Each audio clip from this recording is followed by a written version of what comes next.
Saliagas.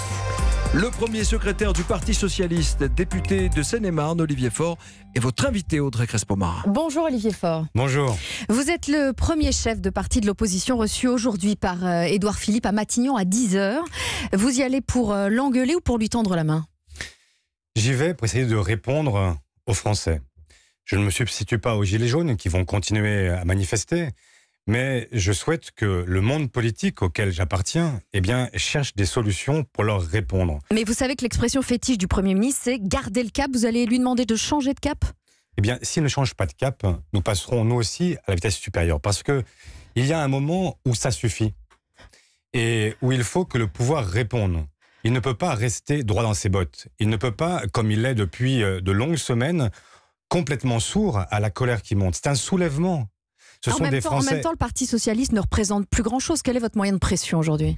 Mais c'est simple. Si le débat n'a pas lieu, si nous ne pouvons pas obtenir des états généraux qui permettent de revenir sur la question du pouvoir d'achat, sur la question de la fiscalité, sur la question de l'environnement et donc son financement. C'est ce que réclamait la CFDT il y a 15 jours. C'est ce que nous réclamons nous-mêmes depuis plusieurs semaines, même avant la CFDT, mais peu importe.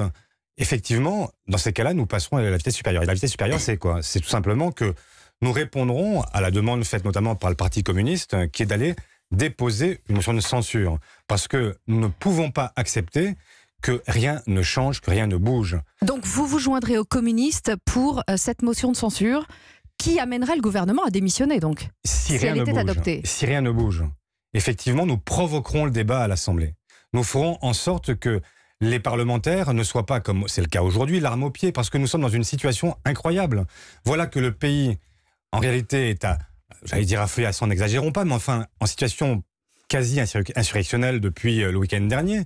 Et à l'Assemblée, nous parlons de tout, sauf de cela. Et donc, il faut effectivement que ce débat-là soit pris en charge par les responsables politiques que nous sommes. Donc, la première étape, c'est d'aller voir Édouard Philippe à Matignon. La deuxième étape, c'est de demander sa démission, clairement. Non. Si une motion de censure, ça amène le gouvernement à démissionner si elle est adoptée. Malheureusement, j'imagine que la majorité restera la majorité. Moi, ce que je vois, c'est qu'il faut un débat parce qu'il faut changer de cap. Il faut changer de cap maintenant. C'est une politique qui est en train d'échouer et qui n'a plus l'assentiment des Français.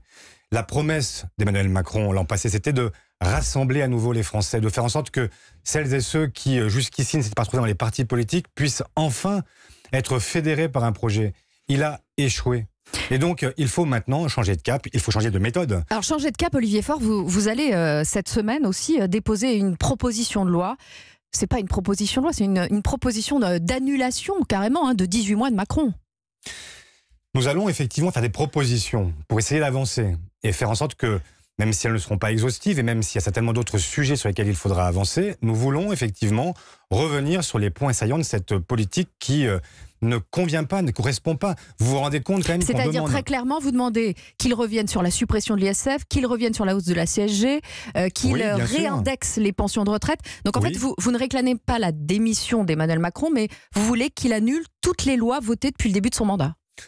Non, mais en tout cas, celles qui sont effectivement aujourd'hui mises en cause par le mouvement, oui. Parce que comment voulez-vous faire comprendre à quelqu'un qui n'arrive plus à faire son plein que pendant ce temps-là, on continue à accorder des cadeaux incroyables à des gens qui roulent carrosse ou plus exactement ont un yacht quelque part amarré. Ça n'est pas possible. Vous ne pouvez pas demander aux uns des efforts et aux autres les exonérer de toute forme d'effort. Mais Olivier Faure, déposer une proposition de loi qui n'a aucune chance d'être adoptée, est-ce que ça a vraiment un sens, franchement ? Mais bien sûr que ça a un sens. Aujourd'hui, il faut faire avancer les choses et il faut le faire aussi parce que nous avons aussi un dialogue avec l'opinion et qu'il faut qu'elle comprenne qu'elle est soutenue, qu'elle n'est pas simplement face à un mur avec un monde politique qui serait complètement sourd à ses revendications. Oui, il faut effectivement donner des signes parce que ce sont des Français qui sont aujourd'hui humiliés par un pouvoir qui ne veut pas entendre. Alors Olivier Faure, Édouard Philippe a longtemps été le bras droit d'Alain Juppé. Vous trouvez qu'il lui ressemble ? Ah bah écoutez, dans le côté droit dans ses bottes, oui, ça se pose là. En décembre 1995, Juppé a dû renoncer à une partie de son plan de retraite face à l'ampleur des manifestations. Ce sera la même chose avec Édouard Philippe, vous pensez ? Je le souhaite ardemment, parce que nous sommes dans une situation qui ne peut pas durer. Nous avons eu 2 samedis noirs. Est-ce que vous voulez vraiment qu'on en vive un 3e, un 4e, un 5e ? Jusqu'à quoi ? Il y a déjà eu 3 morts dans ce mouvement, 3 morts. Et donc, est-ce qu'on veut vraiment qu'il y ait des échauffourées partout, qu'il y ait c'est pas seulement noir, Paris, justement. c'est aussi la province désormais. C'est quand même une situation qui est alarmante. Est-ce que, comme Marine Le Pen et Jean-Luc Mélenchon, vous vous êtes dit que le gouvernement et le ministre de l'Intérieur avaient mal fait leur travail samedi? En tout cas, le résultat, c'est que ça n'a pas été tout à fait à la hauteur de ce qu'on pouvait espérer. Et je crains... Donc Christophe Castaner et le gouvernement ont mal fait leur travail, c'est ce que vous dites? Oui, je pense que le travail n'a pas été bien fait. Et je pense surtout que nous sommes dans une situation où le travail ne peut pas être bien fait parce que ce qu'il faudrait décréter plutôt que l'état d'urgence sécuritaire, c'est un état d'urgence social et environnemental. Et ne pas opposer l'un à l'autre, comme ils le font depuis malheureusement plus d'un mois. Olivier Faure, François Hollande a apporté son soutien aux Gilets jaunes. Ça prouve qu'il est cynique ou qu'il est redevenu socialiste? Ça prouve qu'il essaye d'entendre lui aussi les Français qui manifestent. Vous êtes bien gentil avec lui, non? Vous ne pensez pas qu'il a oublié qu'il était président il y a 18 mois seulement et qu'il a même été dans l'impossibilité de se représenter? Écoutez, moi ce que je vais vous dire, c'est que effectivement, ce qui se passe aujourd'hui a des racines qui sont profondes et dont nous ne pouvons pas nous exonérer. Ça ne veut pas dire que nous ne devons pas entendre ce qui se passe aujourd'hui, mais ça veut dire aussi qu'il faille réviser parfois ce que nous avons commis nous-mêmes comme erreur. Par exemple, je prends l'exemple du CICE, qui a été un allègement de charges pour les entreprises, mais sans condition. Moi, je souhaite aujourd'hui que nous réfléchissions à sa conditionnalité, que nous puissions faire en sorte, par exemple, que ça crée une obligation de négocier année après année, entreprise par entreprise.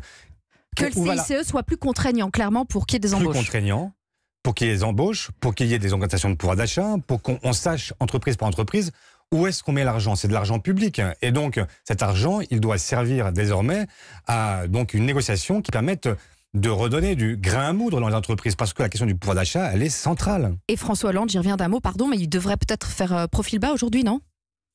François Hollande fait ce qu'il veut. Moi, ce que je vous dis, je vous parle au nom du Parti Socialiste. Et je vous dis que... Dont il fait partie. Mais François Hollande n'est pas l'expression unique du Parti Socialiste. Et moi, ce que j'essaie de vous dire ce matin... Il est encore un peu trop présent. Non, ce n'est pas ça. Je dis simplement que ce matin, ce que je vous dis, c'est que nous avons nous-mêmes à avoir un regard rétrospectif sur ce que nous avons fait et que ça suppose aussi que nous évoluions et que ça ne peut pas être simplement une contestation des autres.